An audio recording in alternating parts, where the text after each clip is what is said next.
Hello students, ई classes bye Manish sir में एक बार फिर आपका वेलकम है। और जैसा कि आप जानते हैं कि इस हफ्ते हमारी भारत में उद्योग विषय पर चर्चा चल रही है, उस विषय का हम अध्यापन कर रहे हैं और पिछले 3 वीडियोस में आपने उनको बहुत अच्छे से समझ लिया होगा। आज के इस वीडियो में हमको भारत में उद्योग को लेकर के आगे बढ़ना है और ये देखना है कि भारत की जो राष्ट्रीय अर्थव्यवस्था है उसमें उद्योगों का क्या योगदान है। इसके अलावा हम मध्य प्रदेश की वनोपज और मध्य प्रदेश के लघु और कुटीर उद्योगों की स्थापना एवं उनकी संभावना के बारे में भी चर्चा करेंगे। तो चलिए हम चलते हैं और देखते हैं आज के इस वीडियो में जो कंटेंट दिया गया है उसे समझते हैं। भारत में उद्योगों का राष्ट्रीय अर्थव्यवस्था में योगदान और मध्य प्रदेश की प्रमुख वनोपज एवं लघु व कुटीर उद्योग। तो सबसे पहले हम बात करते हैं उद्योगों का राष्ट्रीय अर्थव्यवस्था में योगदान।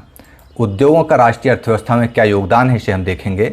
औद्योगिक आयोग के अनुसार ईसा से पूर्व भी भारत एक औद्योगिक देश था। मतलब ईसा पूर्व में भी 0 की साल के पहले भी हमारा देश एक औद्योगिक देश था। मौर्य युग की बात करें या हम हड़प्पन संस्कृति की बात करें या गुप्त काल की बात करें तो भारत एक बहुत सुदृढ़ और अच्छा औद्योगिक राष्ट्र हुआ करता था। भारत में निर्मित मलमल, रेशमी कपड़ा, आभूषण इत्यादि विदेशों को निर्यात किए जाते थे। आप लोगों ने देखा होगा कि भारत की मलमल के बारे में आप लोगों ने सुना होगा कि कहा जाता था कि इतनी उत्कृष्ट दर्जे की होती थी ये मलमल कि उसे माचिस की एक डिब्बी के अंदर से निकालकर बाहर रख दिया जाता था। लेकिन हुआ क्या, 18वीं शताब्दी के मध्य में यूरोप में औद्योगिक क्रांति हुई। यूरोप के बारे में हम 1857 की क्रांति वाला अध्याय है उसमें देखा था कि यूरोपीय देश क्या हैं और यूरोप से कौन कौन से आए थे देश हमारे देश में। जैसे फ्रांस आया था, पुर्तगाल आया था, वो सब यूरोपियन कंट्रीज थे, जिसके फलस्वरूप भारत में स्थापित कुटीर उद्योगों को भारी क्षति हुई क्योंकि वहाँ पर औद्योगिक क्रांति हो गई, बड़ी बड़ी मशीनें लग गईं और कच्चा माल लेने के लिए चूंकि भारत गुलाम हो गया था यूरोपियन कंपनी का, तो यहाँ से सारा कच्चा माल वहाँ जाने लगा। तो भारत का कुटीर उद्योग जो है वो लगभग खत्म होने की स्थिति पर आ गया। भारत की अर्थव्यवस्था में उद्योगों का स्थान धीरे धीरे सीमित हो गया और धीरे धीरे करके जब उद्योगों की स्थिति सीमित हो गई तो डेफिनेटली हमारे पास एक ही चारा बच्चा, वो रह गया खेती किसानी। तो भारत कृषि प्रधान अर्थव्यवस्था हो गई। अब हम देखते हैं कि उद्योगों का राष्ट्रीय अर्थव्यवस्था में किस तरह का क्या योगदान है। स्वतंत्रता प्राप्ति के उपरांत देश के आर्थिक विकास हेतु औद्योगिक विकास की आवश्यकता को महसूस किया गया। सन 1950 में योजना आयोग की स्थापना हुई और इसके बाद पंचवर्षीय योजनाओं के माध्यम से भारत के औद्योगिक विकास का लक्ष्य जो है वो चरणबद्ध तरीके से तय किया गया। राष्ट्रीय अर्थव्यवस्था में उद्योगों का क्या योगदान है, उस बढ़ते हुए योगदान से किन उद्देश्यों की पूर्ति हुई है, इनके बारे में हम देखते हैं। तो पहला उद्देश्य जो है वो है उद्योगों से उत्पादन में वृद्धि होती है, जिससे प्रति व्यक्ति आय में वृद्धि होती है और जीवन स्तर सुधरता है। आर्थिक विकास और नियोजन वाला अध्याय आप लोगों को याद आ रहा होगा क्योंकि उसमें भी हमने यही चर्चा की थी कि उद्योगों से प्रति व्यक्ति आय बढ़ती है, जीवन स्तर में सुधार होता है, रोजगार के साधनों की वृद्धि होती है, मानव संसाधन पुष्ट होता है, राष्ट्रीय आय में वृद्धि होती है, पूंजी का निर्माण होता है और उद्योगों के बढ़ते योगदान से अर्थव्यवस्था के अन्य खंड जैसे खेती, खनिज, परिवहन इत्यादि में भी प्रगति होती है। हम ये खनिज संसाधन, शक्ति के साधन में देख चुके हैं और परिवहन को लेकर के आगे वीडियोस में हम देखेंगे। और इसके अलावा अनुसंधानों को बल मिलता है, तकनीकी रूप से विकास होता है। अनुसंधान मतलब नए नए प्रयोग किए जाते हैं कि अब हम नई कौन सी चीज़ बनाए। जैसे मोबाइल, पहले बटन वाले मोबाइल आते थे। अर्थव्यवस्था में उद्योगों के बढ़ते महत्व को देखते हुए टच मोबाइल आ गए, सैटेलाइट मोबाइल फ़ोन आ गए। अब आने वाले टाइम में ना जाने किस तरह की कौन सी टेक्नोलॉजी आ जाए, तो उसके लिए अनुसंधान हो रहा है। तो ये अनुसंधानों को बल उद्योगों के कारण ही मिलता है। राष्ट्रीय आर्थिक विकास हेतु उद्योगों का विकास करने की महती आवश्यकता है। अर्थव्यवस्था में उद्योगों की अधिकाधिक भागीदारी से ही राष्ट्र के निवासियों का चहुमुखी विकास हो सकता है। ये बात हमने आर्थिक विकास और नियोजन में अंतिम वीडियो जो था आर्थिक नियोजन का, उसमें ये चर्चा की थी। आप उस वीडियो को पुनः देख सकते हैं, डिस्क्रिप्शन में उसकी लिंक दी हुई है। ये चित्र में आपको दिखाया। अब हम बात करते हैं मध्य प्रदेश की प्रमुख वनोपज एवं लघु और कुटीर उद्योगों के बारे में। मध्य प्रदेश हमारा अपना राज्य है। आपको पता ही होगा कि हमारे मध्य प्रदेश के वनों से विभिन्न प्रकार की वनोपज प्राप्त होती हैं, जिससे सरकार को प्रतिवर्ष करोड़ों रुपए की आय राजस्व के रूप में मिलती है। ये हमने वन संसाधन में वनों से होने वाले लाभ के बारे में देखा था कि सरकार को राजस्व की प्राप्ति होती है। राज्य सरकार ने कई योजनाएं चलाई हैं। इन योजनाओं में अधिकांशतः सरकार वनोपज का संग्रहण करवाकर स्वयं उस वनोपज का उपयोग उद्योगों के माध्यम से करती है। जबकि क्या होना चाहिए, वनवासियों के लिए यह आवश्यक है कि कुछ उपजों का उपयोग कुटीर एवं लघु उद्योगों को स्थानीय स्तर पर, जहां वो वनवासी रह रहे हैं वहीं पर स्थापित करने तथा उनको संचालित करने में किया जाए। इससे क्या होगा, इससे होगा ये कि वहीं पर जब कुटीर और लघु उद्योग लग जाएंगे, कच्चा माल वहीं वनों से प्राप्त होने लगेगा, तो उन निवासियों की आर्थिक और सामाजिक उन्नति होने लगेगी। लघु एवं कुटीर उद्योग भी अर्थव्यवस्था के विकास का आधार होते हैं। ये बात हम कैसे समझ सकते हैं, क्योंकि भारत में लोहा एवं इस्पात उद्योग जो है वो कुटीर उद्योग के रूप में स्थापित था, और कितना शानदार लौह स्तंभ बनाया मेहरौली में। इसी तरह से भारत प्राचीन काल में बहुत बड़ा औद्योगिक राष्ट्र हुआ करता था। किसकी दम पर? लघु उद्योगों की दम पर। आर्थिक विकास के लिए लघु एवं कुटीर उद्योगों का भी महत्वपूर्ण स्थान है। इन उद्योगों को कच्चा माल, कृषि उपज तथा वनोपज से प्राप्त होता है। वन संपदा की दृष्टि से मध्य प्रदेश एक संपन्न राज्य है। क्यों संपन्न है? क्योंकि मध्य प्रदेश के कुल क्षेत्रफल का, यदि हम मध्य प्रदेश के कुल क्षेत्रफल की बात करें तो उस क्षेत्रफल में लगभग 30.73% भाग जो है वो वन आच्छादित है, वनोपज यहां से प्राप्त होती है। इसलिए हम मध्य प्रदेश को वन संपदा से समष्ट बोलते हैं। ठीक है ना? ये देखिए, आप चित्र में दिख रहा है हमको वन की संपदा मध्य प्रदेश की। इसके बाद हम यदि आगे बात करते हैं, राज्य में फैली हुई वनीय संपदा को 2 भागों में बांटा गया है। ये जो पूरी वनीय संपदा है, इसको 2 भागों में हम डिवाइड करते हैं। पहली होती है प्रधान वनोपज प्राथमिक, जिसके अंतर्गत सागौन, शाल, बांस, तेंदुपत्ता इत्यादि आते हैं। और दूसरी होती है गौड़ वनोपज, जिसके अंतर्गत खैर, हर्रा, बहेरा, आंवला इत्यादि आता है। अब वनों में रहने वाले वनवासियों तथा गांवों में रहने वाले ग्रामीणों के लिए उद्योग धंधों की कमी रहती है। ये बात स्वाभाविक है, वरना शहरों में जाके रोजगार क्यों तलाशते, और जब महामारी जैसी स्थिति होती तो भाग के क्यों गांव में आते हम वापस। यदि हमारे गांव में ही उद्योग धंधे हो जाएं और हमको काम मिलने लगे तो हम जाएं ही ना बाहर। तो इसका मतलब यह है कि वनवासियों एवं गांवों के लोगों को, ग्रामीण लोगों को उद्योग धंधों की कमी रहती है। इस कमी को वनोपज आधारित लघु एवं कुटीर उद्योग प्रारंभ करके दूर किया जा सकता है। अब प्रमुख वनोपज क्या है और उनके लाभ क्या हैं और उनसे क्या किया जाता है, उनके क्या उपयोग हैं, ये हम देखेंगे। सबसे पहले हम बात करते हैं बांस की।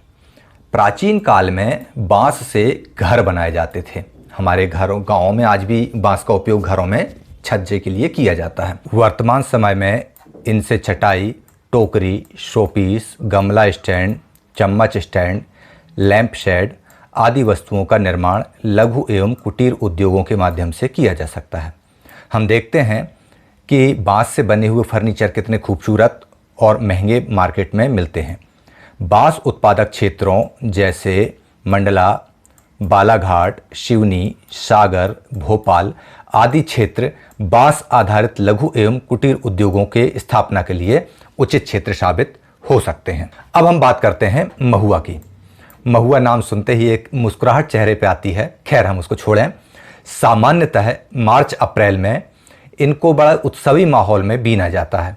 हम देखते हैं कि गाँवों से बच्चे, बूढ़े सभी लोग टोकरियां ले लेकर जंगल की तरफ, महुए के पेड़ की तरफ जाते हैं और उनको सुबह सुबह 3, 4, 5 बजे बीन कर और वापस आते हैं। तो ये जो महुआ के फूल बीनते हैं, इनको सुखाया जाता है और फिर उन्हें बेचते हैं। महुए का फूल तथा फल, जिसे हम गुल्ली कहते हैं, दोनों बहुत ही उपयोगी होते हैं। गुल्ली का तेल निकाला जाता है और उसकी बची हुई खली भी उपयोगी होती है। चित्र में आप ये महुए का पेड़ देख रहे हैं, ये उसके फूल और ये उसके फल। इसके बाद हम बात करेंगे हर्र बहेरा और आंवला की। आंवला अपने आप में विटामिन सी का महत्वपूर्ण स्रोत है, जिससे कई प्रकार से उपयोग में लिया जाता है। मुरब्बा, मुखशोधक आदि। हम पूर्व में आंवला के बारे में काफ़ी पढ़ चुके हैं, लेकिन आंवला को यदि हर्रा और बहेड़ा के साथ मिला दिया जाए और उसका पाउडर बनाया जाए तो वो कहलाता है त्रिफला चूर्ण, जिसकी मांग बाजार में हमेशा बनी रहती है। चित्र में आप देख रहे हैं, ये जो है त्रिफला चूर्ण दिखाई दे रहा है। रीठा और शिकाकाई। गांव में रहने वाला कोई भी बच्चा, कोई भी नागरिक रीठा से अनभिज्ञ नहीं होगा। आंवला के साथ यदि रीठा और सिकाकाई मिलाकर सिर धोने का पाउडर बनाया जाता है और उसे शैम्पू के रूप में उपयोग किया जाता है तो यह अत्यंत उपयोगी साबित होता है और साथ में उससे अच्छे दाम भी मिल सकते हैं। लाख। लाख मुख्यतः पलाश, कुसुम, बेर आदि वृक्षों पर रहने वाले कीट से प्राप्त होता है। ये कीट देखिए आप, लाख इस तरह से बनाता है, ये पलाश और बेर के वृक्षों पर मिलता है। इससे हमको क्या बनाया जाता है? लाख से खिलौने, चूड़ी, चपड़ी आदि बनाई जाती है। परीक्षा में जो लाल रंग का चपड़ा उपयोग किया जाता है वो लाख का ही होता है। मंडला, जबलपुर, सिवनी, होशंगाबाद में इसका संग्रहण होता है। इसके बाद हम बात करें भिलमा की। भिलमा एक जंगली फल है जो पकने पर मीठा लगता है। इसके बीज का उपयोग स्याही बनाने तथा पेंट बनाने में किया जाता है। छिंदवाड़ा जिले में इसका एक कारखाना भी है। साथ ही इसके बीजों को यदि हम चिरौंजी के साथ रख दें तो कीटों के प्रकोप से इसकी सुरक्षा, चिरौंजी की सुरक्षा हो जाती है। चित्र में आप देख रहे हैं, ये जो भिलमा का है, ये फल हरा वाला, ये पक जाता है तो इसको भूंज कर या वैसे भी खाया जाता है और ये निचला हिस्सा उसका होता है बीज। ये जो बीज है ये काला रंग का आपको दिखाई दे रहा है लाल घेरे में, ये है और सूखने के बाद उसका ये फल होता है। शहद, सभी लोग वाकिफ हैं, सभी जानते हैं। जंगली शहद को निकालकर जो वनवासी हैं वो सीधे बेच देते हैं, उससे उनको सीधा लाभ नहीं मिल पाता है। लेकिन यदि औद्योगिक रूप से इसको पैकिंग और सीलिंग करके बेचा जाए तो वे अधिक लाभ कमा सकते हैं। हम देख रहे हैं कि पतंजलि हो, डाबर हो, वैद्यनाथ हो, झंडू हो, ये पैकिंग में आती हैं तो महंगी बिकती हैं। लेकिन अगर कोई बनवासी गंजी या टोकरी में शहद लेकर बेचने आता है तो हम उसे सस्ते में खरीदने की अपेक्षा रखते हैं। इसलिए औद्योगिक रूप से अगर वो सीलिंग पैकिंग करके बेचे तो उनको भी अधिक लाभ मिलेगा। गोंद एक महत्वपूर्ण वनोपज है। बबूल की गोंद से मिठाई बनती है। कुल्लू की गोंद जो है वो कॉफ़ी और पेस्ट्री बनाने के काम में आती है, इसलिए विदेशों को निर्यात की जाती है। सलाई की गोंद से सुगंध, पेंट, वार्निश आदि बनाया जाता है। अतः इनके कुटीर उद्योग विकसित करने से स्थानीय निवासियों को बहुत लाभ होगा। चिरौंजी आप भली भांति परिचित हैं। चिरौंजी का उपयोग मेवे के रूप में किया जाता है, जो कि एक कठोर खोलनुमा आवरण के अंदर नरम बीज के रूप में पाया जाता है। यह बीज आपको दिखाई दे रहा है चित्र में। अब हम बात करते हैं सरकारी प्रयासों को लेकर के कि सरकार किस तरह के प्रयास कर रही है। मध्य प्रदेश राज्य लघु वनोपज व्यापार एवं विकास सहकारी संघ का गठन सन 84 में एक सहकारी संस्था के रूप में किया गया। इसके अंतर्गत जिला वनोपज सहकारी समितियां तथा प्राथमिक वनोपज सहकारी समितियां गठित की गई हैं। इन समितियों के माध्यम से राष्ट्रीय लघु वनोपज समितियां भी बनाई गई हैं। इन समितियों के माध्यम से ही वनोपज का संग्रहण किया जाता है। वर्तमान में वनोपज संग्रहण का कार्य स्थानीय निवासियों के सहयोग से कराया जाता है, किंतु ये स्थानीय निवासी सिर्फ संग्रहण तक ही सीमित होते हैं और इस संग्रहण से समुचित आय नहीं हो पाती है। अतः इन क्षेत्रों में यदि लघु एवं कुटीर उद्योग स्थापित कर दिए जाएं और सरकार इसमें मदद करे तो स्थानीय नागरिकों, स्थानीय निवासियों की आय बढ़ेगी और उनका जीवन स्तर भी बढ़ेगा। इसके लिए क्या सरकारी प्रयास किए जा सकते हैं? इसके सुझाव निम्नलिखित हैं। पहला, वित्तीय सुविधा की प्राप्ति। आपको पता होगा कि बिना पैसे के कोई काम नहीं होता है, इसलिए किसी भी कार्य या उद्योग की पहली आवश्यकता होती है पूंजी, और यदि सरकार प्राथमिक सहकारी समितियों के माध्यम से ये लोन अगर उपलब्ध करा दे तो काफ़ी हद तक सहायता मिल सकती है। दूसरा, कार्यस्थल की व्यवस्था। उद्योग चलाने के लिए जरूरी नहीं है कि सभी के पास में जमीन हो या कार्यस्थल उपलब्ध हो, अतः सरकार को कार्यस्थल की व्यवस्था करनी चाहिए। तकनीकी सहायता, जैसे मैंने बताया था शहद के बारे में कि शहद सीधी तोड़ते हैं, गंजी में रखते हैं, बर्तन में रखते हैं और उसको बेचने निकल जाते हैं। यदि उसकी पैकिंग, सीलिंग, विपणन, प्रचार प्रसार की समुचित व्यवस्था सरकारी सहायता के रूप में मिल जाए तो उनको अच्छे दाम मिल सकते हैं। चौथा, विज्ञापन की व्यवस्था। जो तैयार उत्पाद होता है उसके मार्केटिंग के लिए सरकार को मदद करनी चाहिए। पिछले वीडियो में हमने कहा है कि इन लघु एवं कुटीर उद्योगों को मल्टीनेशनल कंपनीज के स्टार मार्केटिंग से मुकाबला करना होता है, अतः बिना सरकारी मदद के किसी भी स्थिति में लघु और कुटीर उद्योग सफल नहीं हो सकते। इस प्रकार मध्य प्रदेश की वनोपज के औद्योगिक उपयोग के साथ साथ वन क्षेत्रों तथा ग्रामीण क्षेत्रों के निवासियों का जीवन विकसित किया जा सकता है, उन्नत किया जा सकता है, और डेफिनेटली इससे मध्य प्रदेश की जनता को भी लाभ प्राप्त होगा।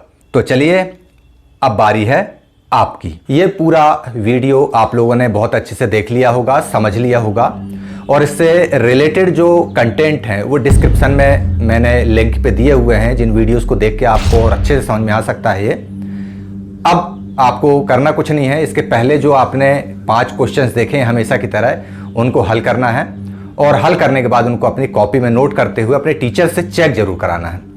तो आप लोग सभी चीज़ें समझ चुके होंगे कैसे करना है, क्या करना है। तो अगला वीडियो आए उसके पहले आप ये 5 क्वेश्चंस हल कर लीजिएगा, और तब तक देखते रहिए ई क्लासेस बाय मनीष सर। घर में रहिए, सुरक्षित रहिए, संभव हुआ तो हम मोहल्ला क्लास के लिए आपसे आकर मिलते हैं। तब तक जय हिंद।